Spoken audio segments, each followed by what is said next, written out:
Assalamualaikum warahmatullahi wabarakatuh. Saya Yudi Pramuko, tukang donat dari para YouTuber tertua di semesta. Pertanyaan saya adalah, apakah Habib Bahar itu disiksa di Nusa Kambangan? Apakah ada jaminan dia itu tidak ada kontak fisik dengan aparat? Kemungkinan dia disiksa ada, ya. Kalau melihat sejarah, dulu para polisi di zaman Bung Karno yang dipengaruhi komunis itu menyiksa Buya Hamka, ya. Dan kemudian Ghazali Sahlan juga disetrum kemaluannya. Buya Hamka juga itu. Lihat, baca sendiri ya di buku biografi Kasman Singodimedjo, hidup itu berjuang dalam rangka 75 tahun. Ada kesaksian-kesaksian, siksaan-siksaan pada para ulama itu, ya. Itu saya dari situ dasarnya.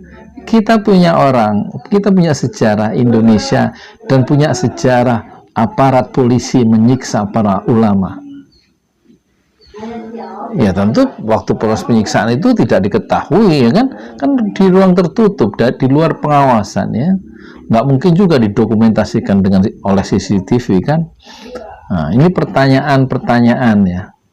Saya hanya bertanya berdasarkan referensi sejarah. Kita memiliki sejarah buruk di dalam tahanan politik, orang-orang yang mengkritik pemerintah.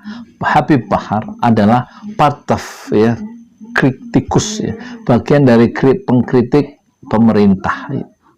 Bukan soal dia itu melanggar PSBB, ya kan, atau melanggar proses asimilasi, enggak lah, ya. Buktinya narapidana yang kemarin dikeluarkan itu kan ada berapa, 88.000 berapa gitu. Itu kan dalam rangka proses asimilasi dan integrasi. Enggak ada satupun yang dimasukkan kembali, kan. Tapi kan di dalam proses asimilasi. Kenapa nggak dikeluarkan aja di masa pandemi COVID-19 ini, ya kan? Nah, jadi pertanyaan saya, apakah ada garansi dari pemerintah Habib Bahar tidak disiksa seperti Buya Hamka, disiksa seperti Ghazali Sahlan, disiksa seperti Kasman Singodimedjo disiksa? Nah, itu kan semua ada sejarahnya, ya. Halo. Anak sama itu? Ya sih. Anak tetangga. Umur berapa itu bocah? 5 bulan. 5 bulan. Ya, moga-moga jadi ulama, ya. Amin. Jadi itu persoalannya, ya. Ada garansi tidak? Saya hanya bertanya, dan ini moga-moga bisa menyelamatkan dalam tanda petik, ya, Habib Bahar, ya. Moga-moga Habib Bahar dilindungi oleh Allah Subhanahu wa Ta'ala dari orang-orang jahat di Nusa Kambangan. Saya tidak menuduh, saya hanya mempersoalkan berdasarkan bukti-bukti bahwa manusia Indonesia, aparat polisi di zaman rezim Soekarno yang dipengaruhi oleh komunisme itu bisa melakukan kejahatan atas nama negara. Saya Yudi Pramuko, tukang donat dari para YouTuber tertua di semesta. Fasbir sabrun jamila, bersabarlah dengan kesabaran yang indah.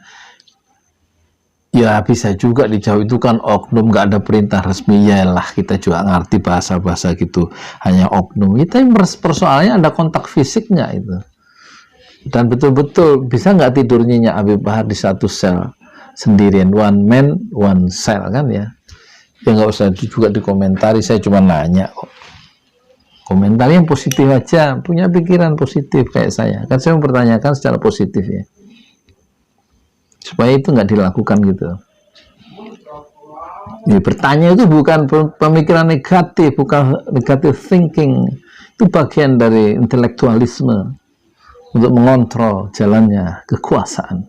Karena Indonesia adalah negeri saya, negeri Anda dan negeri kita semua.